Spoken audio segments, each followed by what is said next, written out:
সংসার সংসার কইরা ভবে গো করলে না বন্দিগি, কিভাবে কাটাইবি মনরে কবরের জিন্দিগি রে। ওরে জীবন গোনায় গোনায় গেল রে। আরে নিঃশ্বাসের বিশ্বাস কইরা গো বাদলে বাসর ঘর, কোন দিনে জানি আজরাইল আইসা গো সবই করবে পররে। ওরে জীবন গোনায় গোনায় গেল রে। কওনা সংসার সংসার কইরা ভবে গো করলে না বন্দিগি, কিভাবে কাটাইবি মনরে কবরের জিন্দিগি রে। ওরে জীবন গোনায় গোনায় গেল রে। আরে বাড়ির পাশে কবর ঘরে গো বাঁধবি বাসর ঘর, আরে ভাইও নাই তোর বান্ধব নাই রে কে লইবে খবর রে। ওরে জীবন গোনায় গোনায় গেল রে। সংসার সংসার কইরা ভবে গো করলে না বন্দিগি, কিভাবে কাটাইবি মনরে কবরের জিন্দিগি রে। ওরে জীবন গোনায় গোনায় গেল রে। কথা বলেন ঠিক কিনা? আরো আস্তে বলেন ঠিক কিনা? তাম জিন্দগিটা 50 বছর 60 বছর অতিক্রম হয়ে গেল। দেখতে দেখতে তার শরীরটা ঢিলা হয়ে গেল। দেখতে দেখতে কালো দাড়িগুলা আস্তে আস্তে সাদা হয়ে গেছে। দেখতে দেখতে চুলগুলা সাদা হয়ে গেল। হায় রে, আগের মতো শরীরে শক্তি পাওয়া যায় না। আগে হেঁটে হেঁটে সখীপুর বাজারে যাওয়া সম্ভব ছিল, কিন্তু এখন হেঁটে হেঁটে চেয়ারম্যান বাজারেও যাইতে পারি না। কথা বলেন ঠিক কিনা? এরে আমার শরীয়তপুরের বন্ধু, এ আমার সখীপুরের বাবা, দাড়ি যত সাদা হইতেছে, যদিও বয়স বাড়তেছে, মনে করতে হবে আপনাকে আমাকে কবরে ডাকতেছে। কথা বলেন ঠিক কিনা? আমরা যারা যুবক, মৃত্যুর কোনো গ্যারান্টি, কথা বলেন, মৃত্যুর কোনো গ্যারান্টি নাই। দাদা আছে নাতি নাই, ছেলে আছে বাবা নাই, বাবা আছে ছেলে নাই। কিন্তু দুনিয়ার যে একটা অবস্থা, আমরা শরীর যারা যুবক, আমরা আশা রাখি আমরা হয়তো আরো কিছুদিন বাঁচতে পারবো। কিন্তু বাবা ধন দাড়ি যখন পেকে যায় আর বাঁচার কোনো আশা নাই। আস্তে আস্তে কবরের দিকে ধাবিত হইতে হয়। কথা বলেন ঠিক কিনা? আমার ভাইয়েরা, বন্ধুরা, বাবারা, বেশিক্ষণ লম্বা করব না। আমি আপনাদের কাছে পবিত্র কুরআনুল কারীমের একটা আয়াতে কারিমা তেলাওয়াত করেছিলাম। আল্লাহ রাব্বুল আলামিন পবিত্র কুরআনুল কারীমে নিজে বলে, ওয়াকাদা রাব্বুকা আল্লা তা'বুদু ইল্লা ইয়্যাহু ওয়া বিল ওয়ালিদাইনি ইহসান। আল্লাহু আকবার। আল্লাহ রাব্বুল আলামিন বলে, বান্দা তোমরা আমার ইবাদত করবা। বলেন ইবাদত হবে কার? আরো জোরে কার? নামাজের মাধ্যমে ইবাদত হয় কার? রোজার মাধ্যমে ইবাদত হয় কার? যাকাতের মাধ্যমে ইবাদত হয় কার? আল্লাহর ইবাদত হয়। আল্লাহ বলে বান্দা আমি মালিকের ইবাদতের পরে তোমরা তোমার মার সাথে এবং তোমার বাবার সাথে সৎ ব্যবহার করো। এমন ব্যবহার করবা তোমার মা আর তোমার বাবা তোমার আচরণ যেন শব্দ না বলে। সুবহানাল্লাহ। তার মানে আল্লাহর ইবাদতের পরে কার খেদমত? পিতামাতার। কার খেদমত? বলবেন হুজুর বয়স হয়ে গিয়েছে, 50 বছর পড়িয়ে গেল, 60 বছর হয়ে গেল, হুজুর বাবা নাই, মাও নাই, হুজুর কারে খেদমত করব? আমার নবী আপনার নবী বলে উম্মত উম্মত উম্মত রে, যদি তোমার মা না থাকে, যদি তোমার বাবা না থাকে, তোমার বাবা যাদের সাথে চলতো, তোমার বাবা যাদের সাথে ঘুরতো, তোমার মা যাদের সাথে কথা বলতো, তোমার চাচি আছে, তোমার জেঠি আছে, তোমার খালাম্মা আছে, তোমার চাচা আছে, তোমার জেঠা আছে, তোমার বাবার বন্ধুদের সাথে তুমি সৎ ব্যবহার করো, তোমার বাবার সাথে সৎ ব্যবহার করা হয়ে যাবে। সুবহানাল্লাহ। কিভাবে পিতামাতার খেদমত করবেন? আমার পূর্বে আমার অত্যন্ত মুহাব্বতের ভাই জাহাঙ্গীর আলম জিহাদি সাহেব অত্যন্ত চমৎকার আলোচনা করেছে। এনে এটা সমাপ্তি করতে পারছে? পারে নাই। সময়ের কারণে ইনশাআল্লাহ এটা সমাপ্তি করব ইনশাআল্লাহ। আপনারা সবাই জানেন কিভাবে পিতার খেদমত করতে হয়। ভাইরা আমার, ও শরীয়তপুরের বন্ধু,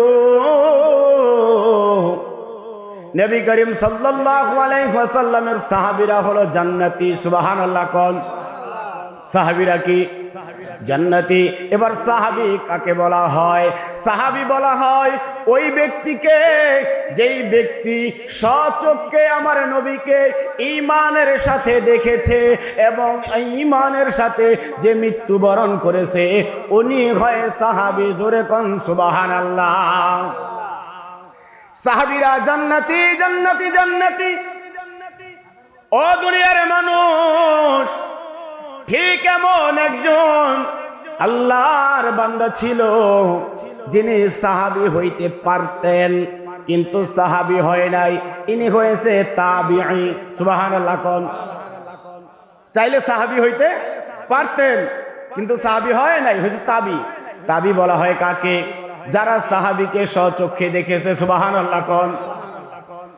এমন একজন তাবি নবী করিম সাল্লাল্লাহু আলাইহি ওয়াসাল্লাম মদিনার মধ্যে আর ইয়ামিন শহর থেকে, ইয়ামিন দেশ করণ শহর থেকে একজন পাগল চিঠি লিখেছে, ইয়া রাসূলুল্লাহ, ইয়া হাবিবাল্লাহ, নবী গো, ওগো মায়ার নবী রাহমাতুল লিল আলামিন, আপনার দিদারে আমি মদিনায় আসতে চাই। ইয়ামিন দেশ থেকে চিঠি লিখলো, ইয়া রাসূলুল্লাহ, আমার নবী তখনও মদিনায় আছে। আমার নবীর কাছে চিঠি লিখলো, ইয়া রাসূলুল্লাহ, ইয়া হাবিবাল্লাহ, আমি মদিনায় আসবার চাই, কিন্তু আমি তো আসতে পারি না। কেন আসতে পারি না? ওগো রাহমাতুল লিল আলামিন, আমার মা দুখুনি বেঁচে আছে, আমার মা দুখুনি বেঁচে আছে। আমার মার ভরণ পোষণের দায়িত্ব শুধু একমাত্র আমি সন্তান ছাড়া আমার মাকে দেখার মতো আর কেউ নাই। ইয়া রাসূলুল্লাহ, এখন আমি কি করব? আমার যদিও দেহটা থাকে ইয়ামেনে, আমার অন্তরটা পড়ে আছে মদিনার দিকে। আর যে সুবহানাল্লাহ। আমার নবী, আপনার নবী উত্তর দিলেন, পাগল, মদিনায় এখন আসার দরকার নাই, এখন আসার দরকার নাই। যখন সময় হবে আল্লাহ আল্লাহর রাসূল তোমাকে মদিনায় ডেকে নিবে। আল্লাহু আকবার। আমার নবী, আপনার নবী, নবী রাহমাতুল লিল আলামিন পবিত্র দেখো মুবারকে যে জুব্বা পরতেন ওই জুব্বাটা ধরলেন। আমার নবী বলে সাহাবীদের মধ্যে কোন পাগল জানি এই জুব্বাটা পায়, কে পাবে? আমার আগে আমার ভাই চমৎকার আলোচনা করেছে, কিন্তু এখানে একটা গোপন রহস্য রয়ে গেছে। যেমনি ভাবে আবু বকর চিন্তা করে জুব্বা আমার, কারণ আমি হইলাম আবু বকর সিদ্দিক, আমি হইলাম নবীজির শ্বশুর, আমি হইলাম নবীর হিজরতের সাথী, আমি হইলাম নবীর দুঃখের সাথী, সুখের সাথী। কথা বলেন ঠিক কি না? মনে হয় জুব্বাটা আমার, এটা মনে মনে কল্পনা আর জল্পনা। ওমর ডাক দিয়া কয়, শয়তান আমাকে দেখলে ভয় পায়, আর আমার কথায় আল্লাহ অনেক আয়াত নাজিল করেছে, হয়তো এই জুব্বাটা আমাকে দেওয়া হবে। আর হযরতে ওসমান জিন নূরাইন কয়, আমি নবীজির দুইজন কন্যাকে বিয়া করছি, মনে হয় জুব্বাটা আমাকে দিবে। হযরতে আলী কয়, নবীজে তো মদিনাটা এলেম বানাইছে, আর ওই এলেমের শহরের দরজা রাখছে আমি আলীকে। আর সুবহানাল্লাহ। আমি কইলাম পুরাটা মদিনা, নবী বলে আনা মদিনাতুল ইলমি ওয়া আলিন বাবুহা, পুরা মদিনাটা হলো ইলমের শহর, আর এই শহরের দরজা হইলাম আমি আলী, মনে হয় জুব্বাটা আমি পাবো, এমন কল্পনা জল্পনা করতেছে। হঠাৎ করিয়া আমার নবী ডাক দেয়, ইয়া ওমর আসআতাল, ও ওমর তুমি আমার দিকে আসো। আর সুবহানাল্লাহ। ওমর খুশিতে আত্মহারা। ওমর বলে, হায় রে আমি কত ভাগ্যবান, রহমাতুল লিল আলামিনের পবিত্র জুব্বা মোবারক আমি পাইতেছি। প্যারে হাজিরিন, ভাইরা আমার, বন্ধুরা আমার, আমার নবী ইলমে গায়েবে জানে কি জানে না? আরো আস্তে, জানে কি জানে না? জানাই কে? আরো জোরে কে? আল্লাহ জানাইলে আমগো সমস্যা, কথা আঙ্গ সমস্যা, আঙ্গ জলে কে? আল্লাহ তার হাবিবের সম্মান দিছে, কথা কোন ঠিক কিনা? নবী আমরা আপনায় না চিনিলে আপনার কি আসে যায়, মোরা তোমায় না চিনিলে আপনার কি আসে যায়, দোনো জাহান তোমারি নূরে কদমে লুটায়, দোনো জাহান তোমারি নূরে কদমে লুটায়, ইয়া রাসূলুল্লাহ ইয়া হাবিবাল্লাহ, কৌন হ্যায় ইয়া রাসূলুল্লাহ ইয়া হাবিবাল্লাহ। এইভাবে আমার নবী হযরত ওমরকে ডাক দিলেন, ডাক দেয়া বলো, ওমর এই জুব্বাটা তোমার কাছে রাখো, কিন্তু তোমার না, এই জুব্বাটা তুমি রাখবা, দেখবা কোন এক সময় ইয়ামিন দেশ থেকে, করণ শহর থেকে একজন আশেক আসবে, যার নাম হলো হযরতে ওয়াইস, পুরা নাম হলো হযরতে ওয়াইসাল কারানি। তার শ্বেত রোগ থাকবে, তার শরীরের আকৃতি এমন থাকবে। আমার নবী কি ওয়াইস করণীকে দেখছেনি? কথা বল, দেখছে? দেখে নাই, কিন্তু আমার নবী বলে দেয়, ওমর রে তার আকৃতি এমন থাকবে, তার এই রোগ, তার দাড়িগুলা এমন দেখা যাবে, তার শরীরটা এমন দেখা যাবে। মারহাবা। এবার আসেন, এখানে আবু বকর আছে, উমর, উসমান, আলী, এখানে আবু বকরকে ডাক না দিয়া উমরকে কেন ডাক দিলেন? মারহাবা। এখন দেখেন, কারণ আমার নবীর খেলাফত চলে। আমার নবী জানে আমি রাহমাতুল লিল আলামিন যখন মদিনায় থাকবো না, তখন এই রাষ্ট্র পরিচালনা করবে হযরতে আবু বকর সিদ্দিক। আর আবু বকর সিদ্দিক যখন রাষ্ট্র পরিচালনা করবে, আবু বকরের সময় ওয়াইসকরণী মদিনায় আসবে না। এই যে যখন ওমর খেলাফত পায়, ওমরের খেলাফতের সময় ওই যে ইয়ামিন দেশ করণ শহর থেকে ওয়াইসকরণী মদিনার মধ্যে আসবে। এই জন্য আমার নবীজি ওমরের কাছে দিয়েছে, কারণ আবু বকরও ইন্তেকাল করবে, আবু বকরও উফাত গ্রহণ করবে, ওই সময় খেলাফতের সময়টা থাকবে ওমরের। এই জন্য আমার নবী হযরতে ওয়াইস করণীর জুব্বাটা হযরতে ওমরের হাতে দিয়ে গেছে। আর সুবহানাল্লাহ। এইবার রাহমাতুল লিল আলামিন পর্দা করার পর আবু বকর সিদ্দিক খেলাফত, আবু বকর সিদ্দিক 2 বছর খেলাফত, 2 বছর প্রেসিডেন্ট ছিলেন, সরকার ছিলেন, 2 বছর 3 মাস। এমন অনেক মতানৈক্য আছে। আবু বকর সিদ্দিক রাদিয়াল্লাহু তাআলা আনহু ওমরের কাছে যায়, ও ওমর, কে গো এমন ভাগ্যবান ওয়াইসুল কারণী, এখনো কি আসে না, এখনো কি আসবে না? আমার দেখতে বড় ইচ্ছা হয় ওই যে ওয়াইস করণীকে। সুবহানাল্লাহ। দেখেন শ্রেষ্ঠ সাহাবী আবু বকর, কিন্তু আমার নবী ওমরকে বলে গেছে, ওমর, ওমর হলো একজন জান্নাতি সাহাবী। সুবহানাল্লাহ। আশারা মুবাশশারা 10 জন দুনিয়ার মধ্যে সার্টিফিকেট পাইছে জান্নাতি জান্নাতি জান্নাতি। ওই 10 জনের মধ্যে অন্যতম হলো হযরত ওমর রাদিয়াল্লাহু তাআলা। সুবহানাল্লাহ। নবী বলে, ওমর, যখন তুমি জুব্বাটা দিবা তার কাছ থেকে দোয়া নিও। সুবহানাল্লাহ কইতেন না? কেন পিতামাতার খেদমত করবেন না? কি লাভ হবে? আজকে আমার যুবক ভাইরা এখানে মাহফিল দিয়েছে, ভাই মাহফিল দাও, ভালো কাজ, সেলুট জানাই, তোমাদের জন্য দোয়া করে মন থেকে। এই মাহফিলের পাশাপাশি যদি আল্লাহর ইবাদত, পিতামাতার খেদমত করো, তোমার জন্য আল্লাহ জান্নাত রেডি রাখছে। কথা বলেন ঠিক কি না? কিন্তু তুমি মাহফিল দিলা, পিতামাতার খেদমত করলা না, এই মাহফিলের 2 টাকার দামও, কথা বলেন দাম আছে? 2 টাকার দামও নাই। এইবার আবু বকর ওমরের কাছে আসে, ওমর, যখন ওয়াইস করণী মদিনার মধ্যে আসবে তখন আমাকে খবর দিও।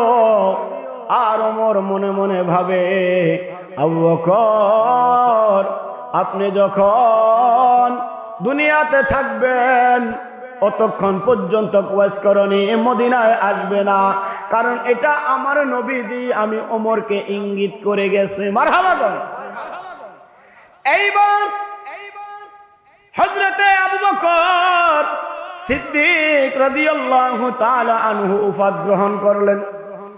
ওমর যখন রাজ সিংহাসনে বসলেন, ওমর যখন প্রেসিডেন্ট হইলেন, ওমর বর্ডার গার্ড যারা তাদেরকে বলে দিয়েছে, তোমরা দেখবা ইয়ামিন শহর থেকে কোন কাফেলা আসে, যেই কাফেলা আসবে ওয়াইস নামে যদি কোনো ব্যক্তি ওই কাফেলায় থাকে, সরাসরি আমি ওমরের কাছে খবর দিবা। সুবহানাল্লাহ।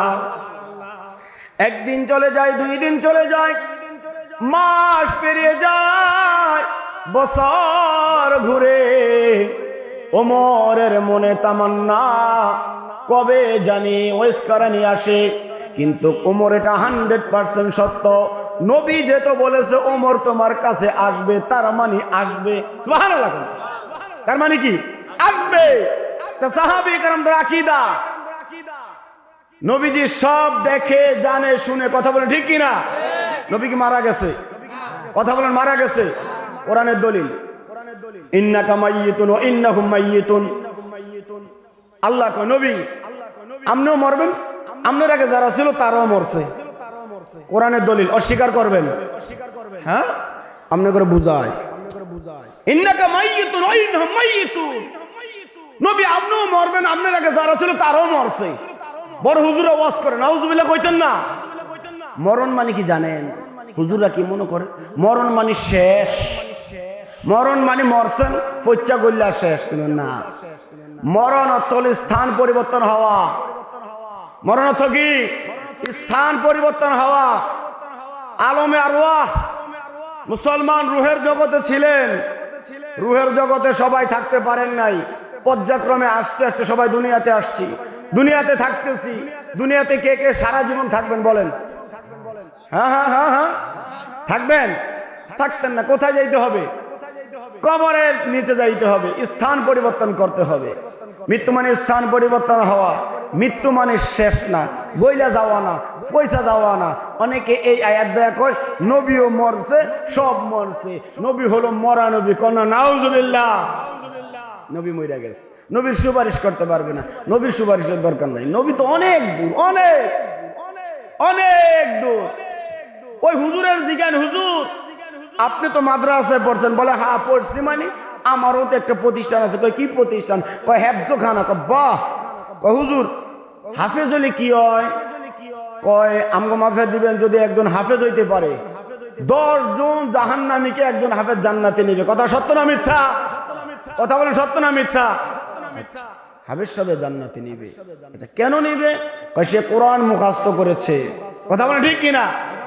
একজন হাফেজ যদি 10 জন জাহান্নামীকে জান্নাতে নিতে পারে কোরআন মুখস্থ করার কারণে, এবং একজন আলেম, একজন হক্কানি আলেম মাওলানা 40 জন পর্যন্ত জান্নাতে নিতে পারে। সুবহানাল্লাহ। একজন শহীদ যার আল্লাহর রাস্তায় শহীদ হয়ে যায়, ওই একজন শহীদ 70 জন জাহান্নামীকে জান্নাতে নেওয়ার ক্ষমতা রাখে। সুবহানাল্লাহ। কোথায় নবী? আল্লাহ আল্লাহ আল্লাহ। প্যারে হাজিরিন, আপনাদেরকে বুঝায় নবী মারা গেছে, নবীর সুপারিশ করতে পারবে না।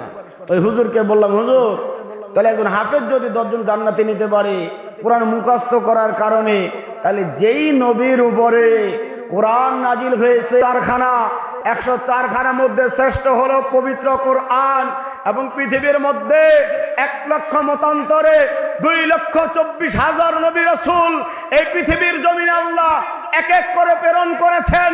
এই 2,24,000 নবী রাসূলদের মধ্যে শ্রেষ্ঠ মাথার তাজ হলো রাহমাতুল লিল আলামিন। হাশরের ময়দানে প্রত্যেকটা নবী, প্রত্যেকটা রাসূল যার যার নিজ নিজ স্থান থেকে নিজের জন্য চিন্তা করবে। একজন পয়গম্বর, একজন নবী, যিনি হলো আপনার নবী, আমার নবী, কুল কায়নাতের নবী। নবী সিজদায় পড়ে শুধু রব্বি হাবিলি উম্মতি, রব্বি হাবিলি উম্মতি, চিৎকার মেরে বলেন আল্লাহু আকবার। শুধু নবী শুধু উম্মতি উম্মতি বলবে। উম্মত, তোমার কমন সেন্স বলতে কিছু নাই। ওই নবী ছাড়া হাশরের ময়দানে কোনো পার পাওয়া যাবে? কথা বলেন, পার পাওয়া যাবে? আমরা নবীর গোলাম, এতে কোনো সন্দেহ আছে? কথা বলেন, সন্দেহ আছে? কোনো সন্দেহ নাই। আজকে বিভিন্ন মানুষ নবীর গোলাম বললে টকমা লাগায়। নবীর গোলাম বলা যাবে না, আল্লাহর গোলাম বলবেন। এই যে কিছুদিন আগে আপনাদের শরীয়তপুরের একটা ছেলে, এই তো আপনাদের তারাবনে মালবাজারের দিকে বাড়ি, টিকটক করে আর কি। টিকটক আপনারা চিনেননি? মুরব্বীরা কয় কি রে? কয় টিকটক। টিকটক আপনার চিনবেন? আবার ইয়ং যুবকরা বুঝে টিকটক করে মানে ফেসবুকে ভাইরাল। ফেসবুকে ভাইরাল মানে কি জানেননি? মুরব্বী মানুষ এত তো বুঝতেন না, মানে তারে পুরা পৃথিবীর মানুষ চিনে। এমন একটা ছেলে উমরাতে গেছে, হ্যাঁ, নাম হলো মামুন। নাম কি? মামুন। ওই ছেলেটা দেখেন, আপনি যত গুনাহ করেন, যত ফায়সা কাজ করেন, আল্লাহ আল্লাহ রাসূল যখন ডাকবে উম্মত আয়, আর কত বাংলার জমিনে পড়ে থাকবে উম্মত আয়, আমার জিয়ারতে মদিনায় আস। আল্লাহ ডাকবে বান্দা আস। সানি কাবায় তো কত নামাজ পড়লি, জামে মসজিদে নামাজ পড়লি, ও বান্দা আয় আমার কাবার কাছে আয়, আমার কাবাটা তাওয়াফ কর, দেখ কত শান্তি পাবি। কথা বলেন ঠিক কি না?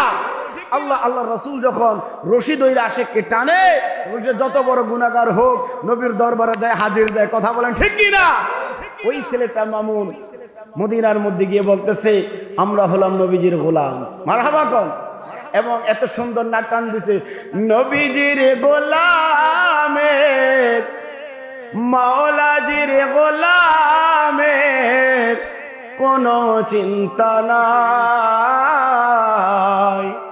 চলো নবীজির জান্নাতে মদিনাতে যাই কোনা, চলো নবীজির জান্নাতে মদিনাতে যাই। নবীজির গোলামের, মাওলাজির গোলামের কোনো চিন্তা নাই। চলো নবীজির জান্নাতে মদিনাতে যাই, চলো নবীজির মদিনাতে যাই। আল্লাহ দাতা সর্বোপরি, আমার নবী কসম বন্টনকারী। আল্লাহ দাতা সর্বোপরি, আমার নবী কসম বন্টনকারী। দয়াল নবীর বন্টনে যেন আমি, দয়াল নবীর বন্টনে যেন আমি ওদিকে দয়া পাই। চলো নবীজির তে মদিনাতে যাই, চলো নবীজির জান্নাতে মদিনাতে যাই। নবীর গোলাম হওয়া দরকার আছে না নাই? আরো আস্তে আছে না নাই? ওই ছেলেটা এমনি বলতেছে আমরা নবীর গোলাম। আজকে কিছু বাংলার জমিনে টুপি পরে, দাড়ি রাখে, জুব্বা পরে, বলে নবীর গোলাম বলা যাবে না, নবীর চাকর বলা যাবে না। আমরা সুন্নিরা বলি তোমার ফতুয়া তোমার কাছে রাখো, আমরা নবীর গোলাম। কবি বলে জমি মেলি নেহি হোতা, জামান মেলা নেহি হোতা, মুহাম্মদ কে গোলামোं का কাফর মেলা নেহি হোতা। ও দুনিয়ার মানুষ, যদি নবীর গোলাম হয়ে যাও, যদি নবীর গোলাম হয়ে যদি তুমি কবরে যাইতে পারো, তোমার লাশ পচা তো দূরের কথা, তোমার সাদা কাফনে ময়লা লাগবে না। আল্লাহু আকবার। নবীর গোলামের দাম আছে না নাই? আরো জোরে আছে না নাই? আল্লাহ রাব্বুল আলামিন ওই ভাইকে কবুল করুন, আমিন। আরো আসতে বলেন আমিন। এবার মনে আসেনি ওই যে ওমরের ওয়াজ করেনি কথা, জুব্বা ওমর রাদিয়াল্লাহু তাআলা আনহু ওই যে পাহাড়ের চূড়ায় তাকিয়ে আছে আর কাফেলার দিকে তাকিয়ে আছে। মাস যায়, বছর যায়, দিন যায়। হঠাৎ করে একদিন এক সাহাবী দৌড়ে এসে বলে, ও খলিফাতুল মুসলিমিন ওমর, ইয়ামিন শহর থেকে একদল কাফেলা এসেছে। ওই কাফেলার মধ্যে ওয়াইস নামে একজন ব্যক্তি আছে, যার হলো শত্রুগ। আপনি যেমন যেমন বলেছেন ওই ব্যক্তির মধ্যে ওই রকম আলামত আছে। মারহাবা কোন? ওমর বলে, ওমর হলো রাজা, প্রেসিডেন্ট, সরকার, বাদশাহ, যে যেভাবে বুঝেন। ওমর রাজ সিংহাসন ছেড়ে দিলেন। হায় রে, নবীর গোলাম, নবীর পাগলের কত দাম। ওমর চাইলে বলতে পারতেন আমি প্রেসিডেন্ট, আমি বসে থাকি, তারে আমার কাছে নিয়ে আসো।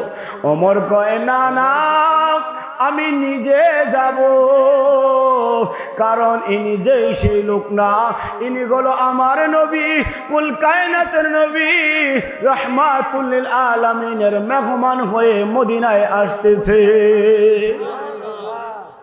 এইবার ওমর হাঁটি হাঁটি পা পা করে তাকে আহলান সাহালান সুস্বাগতম জানাইলেন, তাকে মদিনার মধ্যে আনলেন। এইবার হযরতে ওয়াইসাল কারানী রাদিয়াল্লাহু তাআলা আনহু ওমর কথা বলতে চায়। ওয়াজ করে ডাক দেয়া বলো, ওমর আপনার সাথে কথা হবে পরে, আগে আমাকে দেখায়া দিন আমার নবীজির রওজা মোবারক কোথায়। আমি ওয়াইস কারানীর মনে পাহাড় পরিমাণ ব্যথা, এই ব্যথা বুঝার মতো দুনিয়ার মধ্যে নাই, নাই কোনো সাথী নাই। এই দুঃখ শুধু বুঝবে আমার নবী রাহমাতুল লিল আলামিন। ওমর আমাকে আমার নবীজির রওজার কাছে নিয়ে যাও, আগে নবীর সাথে সাক্ষাৎ, এরপরে যা হয় হবে। ওয়াইস কারানী নবীর রওজার কাছে গেলেন, হাউমাউ হাউমাউ করে চিৎকার মেরে শুধু কাঁদলেন, কিছুই চাইতে পারে না, শুধু কান্না করে। হযরত ওয়াইসাল কারানী অজ্ঞান হয়ে যায় মদিনার মধ্যে। হযরত ওমর রাদিয়াল্লাহু তাআলা আনহু সহ অন্যান্য লোকজন হযরত ওয়াইসাল কারানীকে ঘরে আনলেন। হযরত ওয়াইসাল কারানী যখন জ্ঞান ফিরল, ওমর কথা বলতেছে, কথা বলতে যায় হযরতে উমর ডাক দিয়া কয়, ও ওয়াইস কেরানি গো, তুমি এত ভাগ্যবান, তোমার জন্য আমার নবীজি একটা উপহার রেখে গেছে। মারহাবা করো। কষ্ট হয় আপনাদের? খারাপ লাগে? কারণ রাত অনেক হয়ে গেছে, প্রায় 11:30 বাজে। হ্যাঁ চলবো না, না বেশি ওয়াজ কিন্তু চালা যাবে না, কিছুক্ষণের ভিতরে ছেড়ে দিতেছে ইনশা। হ্যাঁ একটু দূরের পরে সালাতুনিয়া আলাইকুম সালামুনিয়া সালাতুনিয়া আলাইকুম সালামুনিয়া। এইবার ওমর রাদিয়াল্লাহু তাআলা আনহু বলতেছে, তোমার জন্য রাহমাতুল লিল আলামিন উপহার রেখেছে। এই যে তোমার উপহার, স্বয়ং রাহমাতুল লিল আলামিনের জুব্বা মোবারক তোমার জন্য দিয়েছে। সুবহানাল্লাহ। হযরতে ওয়াইস আল কারনী জুব্বাটা কোথায় রাখবে দিশ পায় না, একবার মাথায় একবার বুকে, একবার মাথায় একবার বুকে। হায় রে ও ওমর, আমার ভিতরে এত নবীর প্রেমের জ্বালা, আবার তুমি নবীর জুব্বা দিয়ে দিলা, জ্বালা আরো বাড়িয়ে দিলা রে ওমর। এবার হযরত ওয়াইস আল কারনী হাউমাউ হাউমাউ করে কান্না করে, চিৎকার করে কান্না করে। দেখবেন মানুষ দুই সময় কান্না করে, একটা হলো সুখের কান্না, আরেকটা হলো দুঃখের কান্না। কথা বলেন ঠিক কিনা? আমি জানি না, কিন্তু হতে পারে এখানে অনেকের সন্তান দূর প্রবাসে থাকে। কথা বলেন ঠিক কিনা? যখন সন্তান প্রবাসে চলে যায়, হায় রে বাবা কান্না করে, মা বিনায়া বিনায়া সন্তানের জন্য কান্না করে। এটা হলো দুঃখের কান্না, কারণ সন্তানকে চাইলে আর ঈদের দিন দেখা যাবে না, সন্তানকে চাইলে আর প্রতি মাসে দেখা যাবে না। হায় রে 5 বছরের জন্য আমার প্রবাসী ভাইরা দূর প্রবাসে চলে যায়, যখন তারা 5-7 বছর পর আবারও বাংলার জমিনে মার কাছে আসে, বাবা এয়ারপোর্ট যায় সন্তানকে আনতে। যখন জাদু মাখা সন্তানের চেহারাটা বাবা দেখতে পারে, আর বাবা দাঁড়িয়ে থাকতে পারে না, হাউমাউ হাউমাউ করে কান্না করে। কথা বলেন ঠিক কিনা? যখন আস্তে আস্তে মা দুখুনি রাস্তার দিকে তাকিয়ে আছে, কখন আমার সন্তানটা আমার বুকে আসবে, এমনি ভাবে রাস্তায় তাকিয়ে থাকে। যখন সন্তান আসে, মায়ে বলে, কই গো আমার সইরা, দেখ আমার দুলাল, আমার নয়নের মণি আবারও আমার বুকে আসছে। ওই প্রবাসী ভাইকে বুকে ধরে মা কান্না করে কি করে না? কথা বলেন, করে কি করে না? এটা হলো সুখের কান্না। হযরতে ওয়াইস আল কারনী জুব্বাটা বুকের মধ্যে নিয়া মুখে লাগায় আর চুমা খায়, আর শুধু বিনায়া বিনায়া কান্দে। এবার হযরতে ওমর ডাক দিয়া কয়, ও নবীর আশিক ওয়াইস আল কারনী, একটা কথা একটু আপনার কাছে জানবার চাই। ওয়াইস কারনী ডাক দিয়া কয়, ওমর কি জানতে চান? ওমর ডাক দিয়া কয়, ওয়াইস আল কারনী, বয়স তো তোমার বেশি না, মধ্যে তোমার মুখের মধ্যে যে একটাও দাঁত নাই, তোমার দাঁতগুলা কোথায়? তুমি কি অসুস্থ? দাঁতগুলা কি পড়ে গেছে? হযরত ওয়াইস আল কারনী ডাক দিয়া কয়, ও নবীর সাহাবী ওমর, তুমি শুধু আমার জ্বালা বাড়ায়া দাও। একবার জুব্বা দিয়ে জ্বালা বাড়াইলা, আবার আমার দাঁতের কথা তুমি জিগাইতে চাও। ও ওমর জানো, যখন আমি ইয়ামিন দেশে ছিলাম, করণ শহরে ছিলাম, আমার নবী উহুদের ময়দানে যখন যুদ্ধের ময়দানে যায়, আমার নবীজির পবিত্র দাঁত মোবারক শহীদ করে কাফেররা। আমি হযরত ওয়াইস আল কারনী ইয়ামিন শহর দিকে বসে চিন্তা করি, হায় রে আমার নবীজির একটা দান মোবারক শহীদ করেছে। কোনটা শহীদ করেছে? উপরেরটা না নিচেরটা, সামনেরটা না পিছনেরটা? এইভাবে করতে করতে আমার একটা দাঁত আমি ভাঙ্গি, এরপরে চিন্তা করি এই দাঁতটা না ওই দাঁতটা। এমন করতে করতে আমার নবীর নামে আমি ওয়াইসাল কারানি 32টা দান মোবারক শহীদ করে দিয়েছি। আর সুবহানাল্লাহ। এইবার হযরত ওমর কয়, ও ওয়াইস কারানি, আমার নবী বলছে তুমি একটু আমার জন্য দোয়া করবা, আমার জন্য দোয়া করবা। আর খুদার জাতের কসম করে বলি রে ওয়াইসাল কারানি, কি জন্য তোমার এত দাম, কি জন্য তোমার এত পাওয়ার, তুমি কি এমন আমল করতা? হযরত ওয়াইসাল কারানি ডাক দিয়া কয়, ও জগতের মানুষ, ও ওমর, আমার তেমন কোনো আমল নাই। আমি ছোটবেলায় আমার বাবা ইন্তেকাল করে, নাই নাই নাই, আমি ওয়াইস কারানির ভাই নাই, নাই বোন নাই, আমার মা আর আমি আমার মার সম্পূর্ণ দায়িত্ব আমি ওয়াইসাল কারানি নিয়েছি।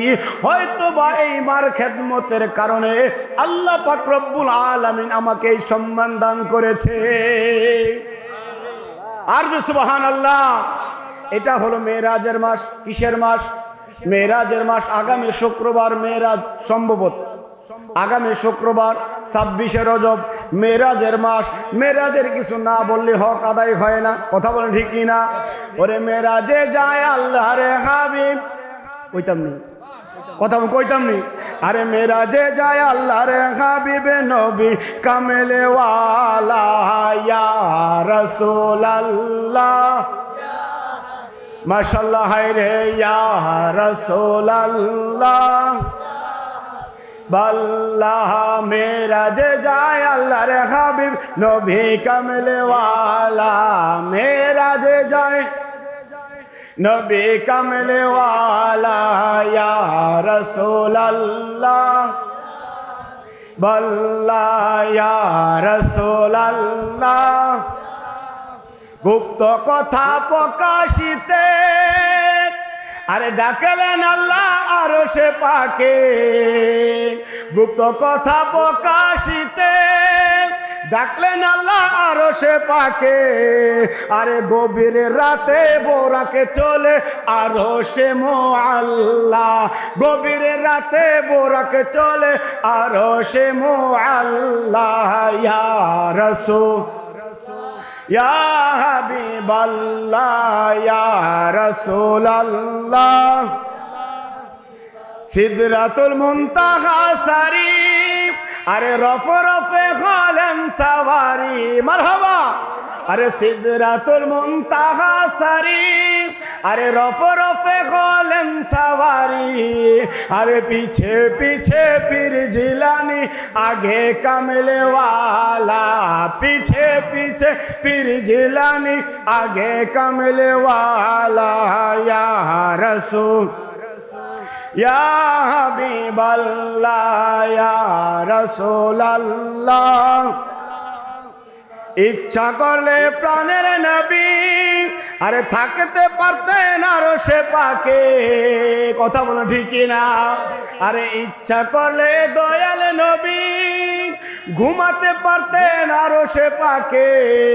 আরে উম্মতেরই মায়ায় পড়ে শুয়ে আছেন মদিনায়, উম্মতেরই শুয়ে আছেন মদিনায়। ইয়া রাসূলুল্লাহ বাল্লাহ ইয়া রাসূলুল্লাহ, বাল্লাহ মেরাজে যায় আল্লাহর হাবিব নবী কামলে ওয়ালা, মেরাজে যায় নবী কামলে ওয়ালা।